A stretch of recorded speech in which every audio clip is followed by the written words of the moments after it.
मीठे बच्चे, ऊंची मत एक बाप की है, उसी पर सदा चलते रहो। मातेले बन बाप से पूरा पूरा वर्षा लो। ऊंची मत एक बाप की है, उसी पर सदा चलते रहो। मातेले बन बाप से पूरा पूरा वर्षा लो। प्रश्न: सौतेले बच्चों को किस बात का निश्चय न होने के कारण बाप के पूरे मददगार नहीं बन सकते हैं? उत्तर: सौतेले बच्चों को यह निश्चय ही नहीं होता कि अभी पवित्र बनने से ही पवित्र दुनिया के मालिक बनेंगे। बिना पवित्र बने पवित्र दुनिया स्थापन नहीं हो सकती। यह निश्चय हो तो पूरे पूरे मददगार बने। मातेले बच्चे बाप को पूरा पहचान लायक बनने का पुरुषार्थ करते हैं।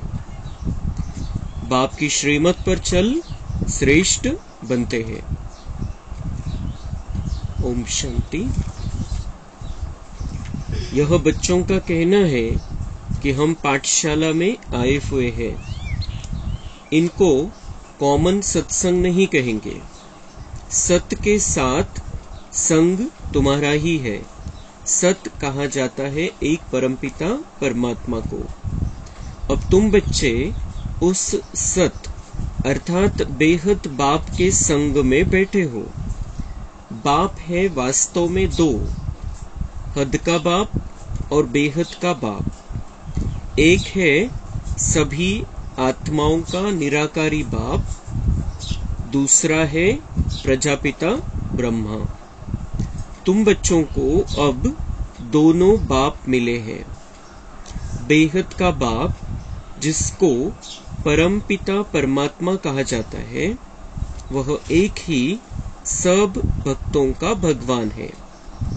भक्त तो अथाह है, भगवान है एक।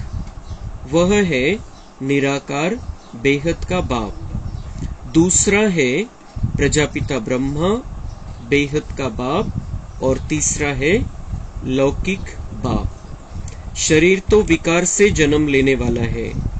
उनको कुख वंशावली कहा जाता है। इस कलियुगी दुनिया को पाप आत्माओं की दुनिया कहा जाता है। दूसरी है पुण्य आत्माओं की दुनिया, वाइसलेस वर्ल्ड, नई दुनिया। दुनिया एक ही है, दो नहीं है। घर एक ही होता है, दो नहीं। शुरू में उसको नया घर कहा जाता है, फिर पुराना हो जाता है। भारत नया था तो उसको सतयुग कहा जाता है।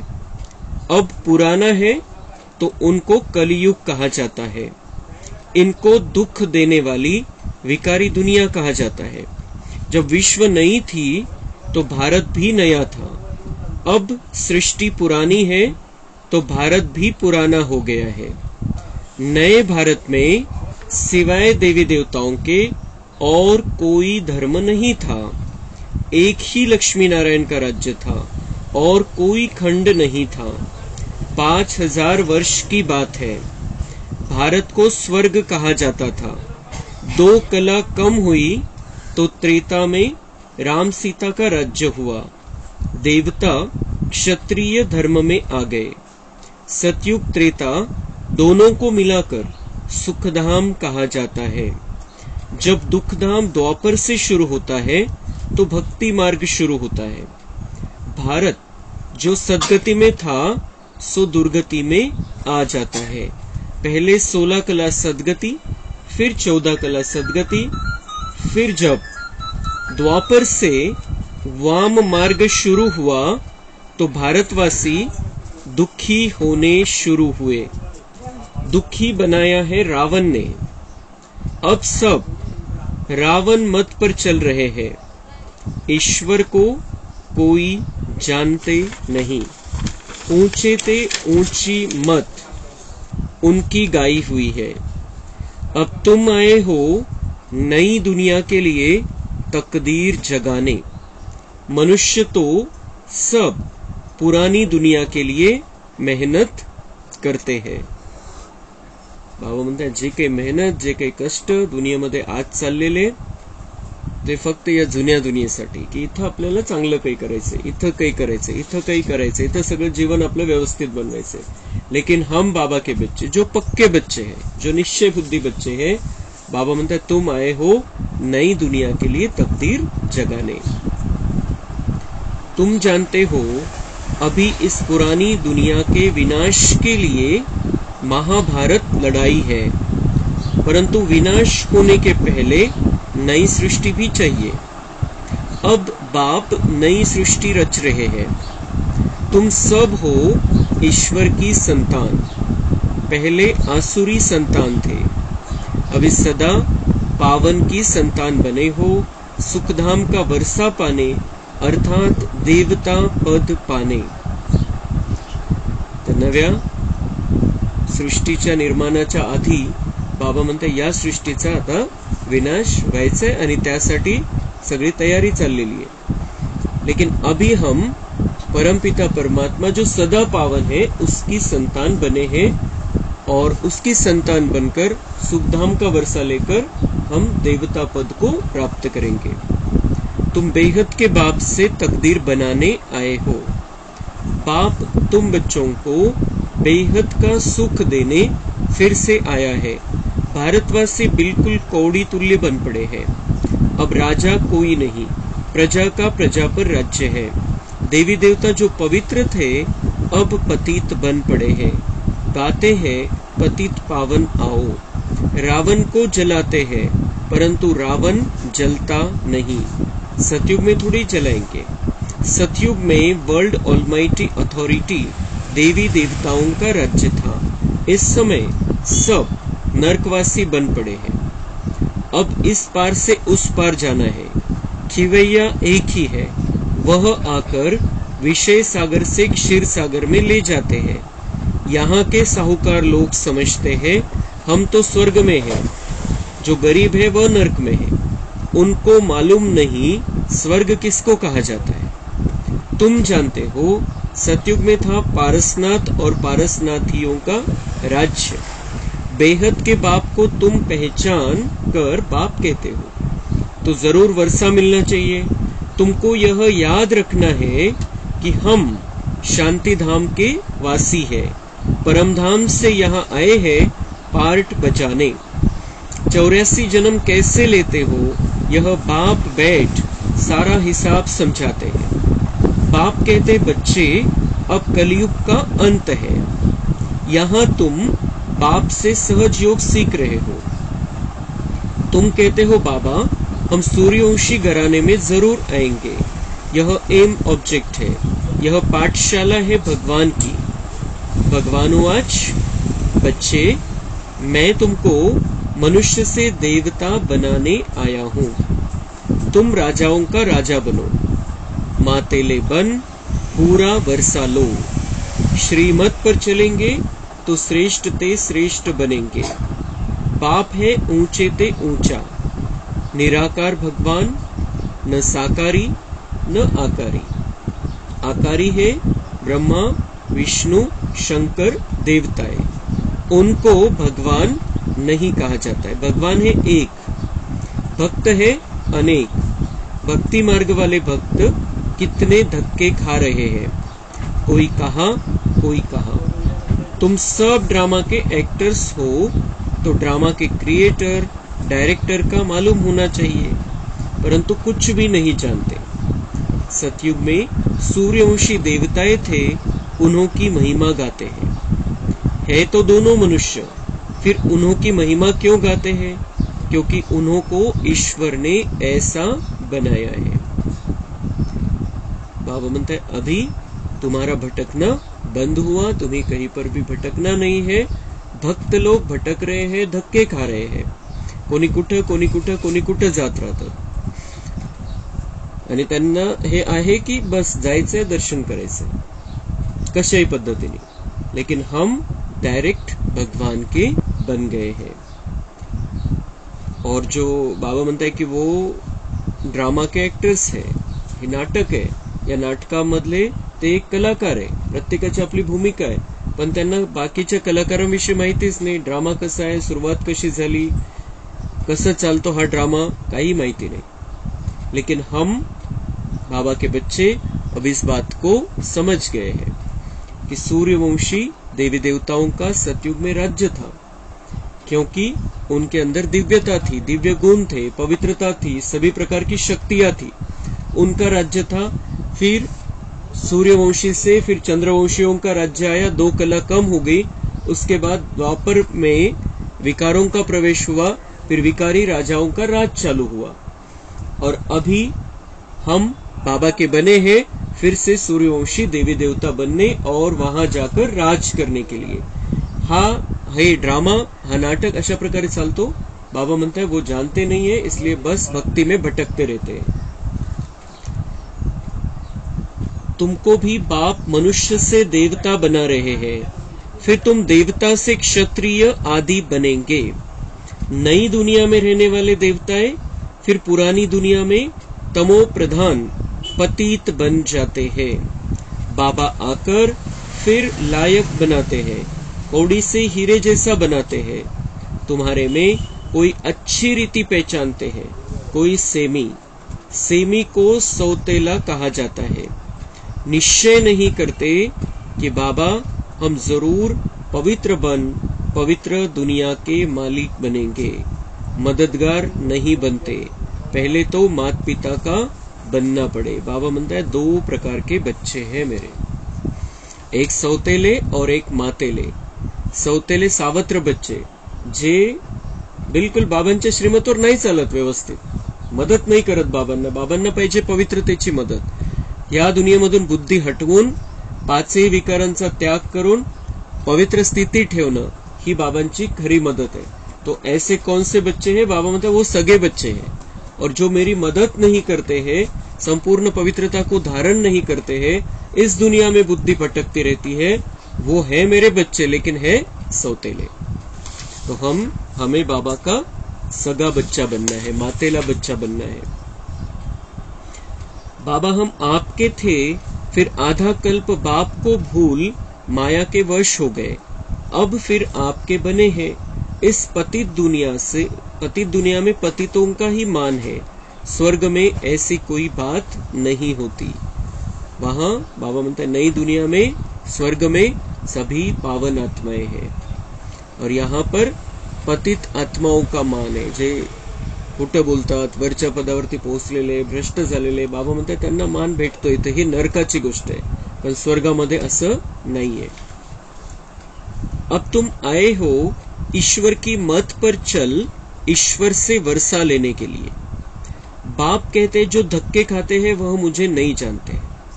उनको पता ही नहीं कि बाप पढ़ाकर वर्षा दे विश्व का मालिक बनाते हैं. तुम अभी धक्का खाने से छूट गए हो. भगवान वाच तुम्हें देवता बनाने आया हूं. बाबा म्हणतात जो धक्का खाते हैं वो मुझे नहीं जानते. जो भक्ती मार्गामध्ये भटकतात, मंदिरांमध्ये जातात, वेगवेगळ्या ठिकाणी वेगवेगळ्या तीर्थयात्रा करतात, तीर्थस्थानावरती जातात, बाबा म्हणताय वो मुझे नहीं जानते हैं. किती मेहनत घेताय, काय काय करताय, पण बाबा म्हणताय मुझे नहीं जानते, और इसलिए जानते नहीं, इसलिए वर्षा नहीं मिल सकता है. हम बाबा को जानते हैं, मानते हैं, हमने पहचान लिया है बाबा को, और बाबा हमें पढ़ा रहे हैं, और पढ़कर हम लायक बन रहे हैं और वर्षा प्राप्त करेंगे. अब तुमको धक्का नहीं खाना है. धक्के खाने वाले को भगवान नहीं मिलता है. तुम तो बाप से सुख का वर्षा लेते हो, बाकी सबको शांति धाम का वर्षा मिल जाएगा. अब दुख का खाता खलास कर सुख का जमा करते हो, बाकी सब सजा खाकर अपने अपने सेक्शन में चले जाएंगे. बाबा म्हणते अभी तुमको धक्का नहीं खाना है. धक्के खाने वाले को भगवान नहीं मिलता है. भक्ति मार्ग से भगवान डायरेक्ट नहीं मिलता. जब हम ज्ञान प्राप्त करते तब भगवान मिलता है, और हम भगवान के बन गए हैं, हम ज्ञान ले रहे हैं उससे डायरेक्ट. और अभी बाबा म्हणता है तुम बाप से सुख का वर्षा लेते हो, और बाकी सबको शांती धाम का वर्षा मिल जाएगा. सगळे बच्चे से बाबांचे, तर बाबा म्हणतात त्यांना वारसा हक्क कोणता मिळेल, ते या दुनियेमधून मुक्त होतील बस, पण सुखाच्या दुनियेमध्ये नाही येऊ शकणार. लेकिन हम जो बाबा के लायक बच्चे हैं, बहुत गंभीरता से पढ़ाई पढ़ते हैं, बहुत गंभीरता से मुरली सुनते हैं, मुरली को महत्व देते हैं, बाबा म्हणता है वो सुख में आएंगे और बाकी सबको शांति धाम मिल जाएगा। अब दुख का खाता खलास कर सुख का जमा करते हो और बाकी सब सजा खाकर अपने अपने सेक्शन में चले जाएंगे। त्यांना सजा भोगायचे ते कारण बाबांशी कनेक्शन नाहीये, तर पापापासून त्यांची मुक्ती होणार नाही प्रेमाच्या रस्त्याने, तर त्यांना सजा भोगावी लागेल आणि ते मग द्वापर नंतर त्यांचे जे सेक्शन बनलेले वेगवेगळ्या धर्माचे, तर त्या तिथं त्या स्थितीमध्ये परमधाम मध्ये जाऊन राहतील। अभी सब दुखी है, बाबा आए हैं तुमको स्वर्ग में सदा सुखी अथवा स्वर्गवासी बनाने। इस समय नर्क के वासी फिर भी जन्म नर्क में ही लेंगे, तुम स्वर्गवासी बनने का पुरुषार्थ कर रहे हो। इथं बाबा म्हणतात स्वर्गवासी झाला असं म्हणतात, पण स्वर्गवासी कोणी होत नाही। इथं नरकामध्ये मृत्यू झाला, नरकामध्ये जन्म होणार त्याचा पुन्हा, स्वर्गवासी कोणी होत नाही। हम तैयारी करते हैं, बाबा लेने आता है हमें तैयार करता है, हम तैयारी करते हैं और फिर हम तैयार होकर अपने अंदर संस्कार भर के अपने सुंदर घर में परमधाम में जाएंगे और फिर हम सच्चे अर्थों में स्वर्गवासी बनेंगे। ते स्वर्गीय जीवनाचा आनंद फक्त बाबांच्या बच्चांना भेटणार आहे, जे या अभ्यासाला महत्व देतात। ऐसे बच्चे ही स्वर्ग का सुख भोगेंगे। तुम स्वर्गवासी बनने का पुरुषार्थ कर रहे हो। बाबा के शरीर का कोई नाम नहीं है। मनुष्यों को 84 जन्म में 84 नाम मिलते हैं। आपले वेगवेगळे नाव आहे। 84 जन्मामध्ये 84 शरीर आणि त्यानुसार आपले वेगवेगळे नाव प्रत्येक जन्मामध्ये। आणि बाबांचं तर शरीरच नाहीये, त्यामुळे बाबांचं नाव एकच। ब्रह्मा बाबांचेही 84 जन्म, 84 जन्मामध्ये 84 शरीर आणि त्यानुसार 84 नाव, पण एकच शिवबाबा असा आहे ज्याला शरीर नाही आणि त्यामुळे त्याचं नावही बदलत नाही। 84 मनुष्यों को 84 जन्म में 84 नाम मिलते हैं। भिन्न नाम, रूप, देश, काल। प्रत्येक जन्मामध्ये वेगळं नाव, वेगळं रूप, हेच हात चेहरा नाही राहणार, असं शरीर नाही राहणार, वेगळ्या प्रकारचं शरीर, वेगळं आपलं रूप, वेगळा देश, कुठे माहिती नाही कोणत्या गावामध्ये कोणत्या शहरामध्ये जन्म होईल, कोणत्या शहरामध्ये जन्म झालेले, 84 ठिकाणी वेगवेगळं जीवन आपण जगलेलं आहे। शहर, नाव, गाव सगळं वेगवेगळं। शिव बाबा को न आकारी न साकारी शरीर मिलता है। तर हे जेव्हा आपण हे पक्क करतो की माझं 84 जन्मामध्ये 84 शरीर आहे, 84 नाव आहे, 84 वेगवेगळे परिवार आहे, 84 वेगवेगळ्या प्रकारच्या गावामध्ये माझा घरामध्ये जन्म झालेला आहे, तर तेव्हा आपले ही क्लिअर होऊन जातं की मैं आत्मा हूं, मैं आत्मा हूं, मैं आत्मा हूं। कारण मी शरीर, ते शरीर घेऊन मी दुसऱ्या जन्मामध्ये नाही गेलो, ते शरीरासहित नाही गेलो।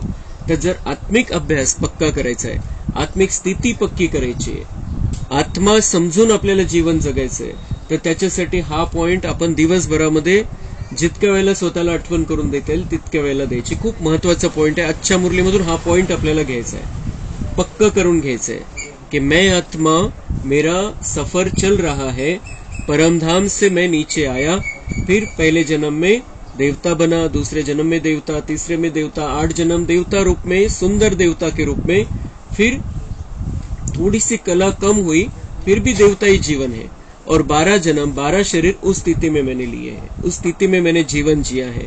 फिर द्वापर के बाद मैं भक्त आत्मा बन गया, भक्ति करने लग गया, उस टाइप के शरीर लिए, उस टाइप के घर में जन्म लिया, भक्ति का मेरा जीवन था। फिर वो जो भक्ति का जीवन द्वापर के स्टार्ट से चालू हुआ, 63 जन्म मेरे भक्ति मार्ग में मैंने गुजारे हैं। 63 जन्म अलग अलग टाइप से, अलग अलग परिवार में रहकर, अलग अलग लोगों के साथ रहकर, अलग अलग गांव में रहकर, अलग अलग रूप के साथ, अलग अलग शरीर में मैंने भक्ति का पार्ट बजाया। और इस अंतिम जन्म में, इस अंतिम शरीर में बाबा ने मुझे ज्ञान के आधार से नया जन्म दिया। अब मैं मेरा इसी शरीर में रहते हुए, अंतिम जन्म के इसी शरीर में रहते हुए, मेरा ये लास्ट का नया जन्म हुआ है. एकाच शरीरामध्ये दुसरा जन्म झालेला आहे. हा एकच शरीर हे असं आहे आपलं की ज्याच्यामध्ये डबल जन्म आहे. तो इस तरीके से, कारण हा शेवटचं शरीर सुद्धा आपण 84व नवं शरीर समजू शकतो. कारण आता आपण बाबांचे झालेलो आहे आणि त्यामुळे एकाच शरीरामध्ये 2 जन्म आणि त्यामुळे 84 पूर्ण म्हणतात बाबा. 84 जन्मों में 84 शरीर लिए है. तो ये लास्ट के जन्म में हमारा ये लास्ट का शरीर, इसको भी हम पुनर्जन्म हुआ है इसलिए नया शरीर कह सकते हैं.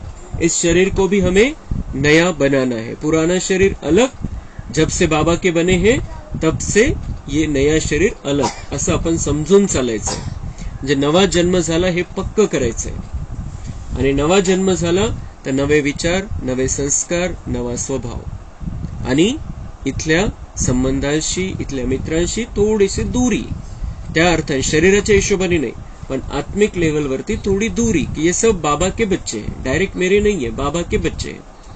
तर हा आपला तो 84वा जन्म चांगल्या प्रकारे सफल होईल आणि इथून पुढच्या संगम युगापर्यंत आपल्याला जे 84 जन्म घ्यायचे त्याची रेकॉर्डिंग पण चांगली होईल.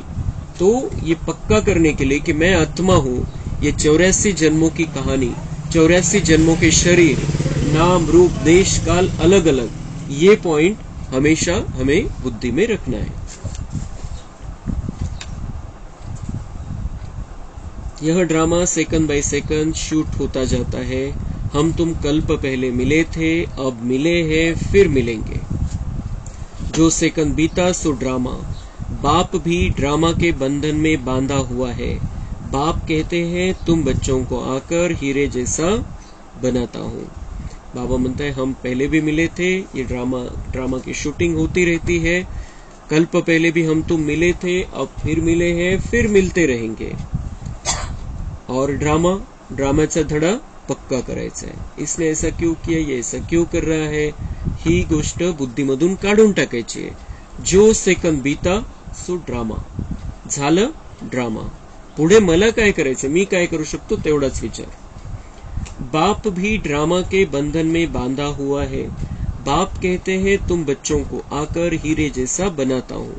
मैं तुम्हारा most obedient, most beloved father, teacher और सदगुरु भी बनता हूं. मेरा कोई बाप, टीचर, गुरु नहीं. सबका बाप मैं स्वयं हूं. नॉलेजफुल हूं. मेरा कोई गुरु नहीं. स्वयं सबका सदगति दाता हूं. अच्छा मीठे मीठे सिक्के लधे बच्चों प्रति माता पिता बाप दादा का याद, प्यार और गुड मॉर्निंग. रूहानी बाप की रूहानी बच्चों को नमस्ते. हम रूहानी बच्चों की रूहानी बाप दादा को याद, प्यार, गुड मॉर्निंग, नमस्ते. वहां बाबा वहां, शुक्रिया बाबा शुक्रिया. धारणा के लिए मुख्य सार है भ्रमरी की तरह भूं भूं कर मनुष्य को देवता बनाने की सेवा करनी है. बाप की श्रीमत पर सदा सुखी बनना और बनाना है. भ्रमरी प्रमाणे बाबा म्हणता है मनुष्य को भ्रमरी क्या करती, विष्ठा के कीड़ों को अपने जैसा बनाती, ऐसा सांगतात. तो ऐसे ही हमें भी मनुष्यों को बार बार समझाकर, बताकर, ज्ञान के छींटे डालकर उन्हें भी देवता जैसा बनाने की सेवा करनी है. बाप की श्रीमत पर सदा सुखी बनना और बनाना है. बाबा की श्रीमत पर हमें सबको सुखी बनाना है. बाबा की श्रीमत के विरुद्ध जाकर किसी को सुखी बनाने की जरूरत नहीं है, वो विकार में जाएगा. सुखी बनाना है बाप की श्रीमत पर, और किसी को भी हमें दुख नहीं देना है. दुख देने का पार्ट, दुख देने का खाता बंद कर देना है. ऊंच तकदीर बनाने के लिए पावन जरूर बनना है. सबको विषय सागर से क्षीर सागर में ले चलने के लिए बाप समान खिवैया बनना है. ऊंची तकदीर बनानी है तो हमें पावन बनना है. बाबा का सपूत बच्चा बनना है, सगा बच्चा बनना है. इस दुनिया से बुद्धि को निकाल देना है. पवित्र बनकर बाबा की मदद करनी है. बाबा का सौतेला बच्चा नहीं बनना है हमें अब बुद्धि लगानी है नई दुनिया की तरफ, बाबा में बुद्धि लगानी है, बाबा की ज्ञान में बुद्धि लगानी है और इस तरीके से बाबा को मदद करनी है। जो इस तरीके से बाबा को मदद नहीं करते हैं, बाबा ने आज बताया कि वो सौतेले बच्चे हैं और अब हमें सौतेला नहीं बनना है, बाबा का सगा बच्चा बनकर पूरा वर्षा लेना है और दुनिया वालों को भी इस विषय सागर से, इस नर्क से स्वर्ग में लेकर चलना है। वरदान है ट्रस्टीपन की स्मृति से हर परिस्थिति में एक रस स्थिति का अनुभव करने वाले न्यारे प्यारे भव। जब स्वयं को ट्रस्टी समझकर रहेंगे तो हर परिस्थिति में स्थिति एक रस रहेगी, क्योंकि ट्रस्टी अर्थात न्यारे और प्यारे। गृहस्थी है तो अनेक रस है, मेरा मेरा बहुत हो जाता है। गृहस्थी समजायचंच नाही आता। जर बाबांचा सख्खा बच्चा आहे आपण तर स्वतःला गृहस्थी समजायचंच नाहीये, ट्रस्टी समजायचंय।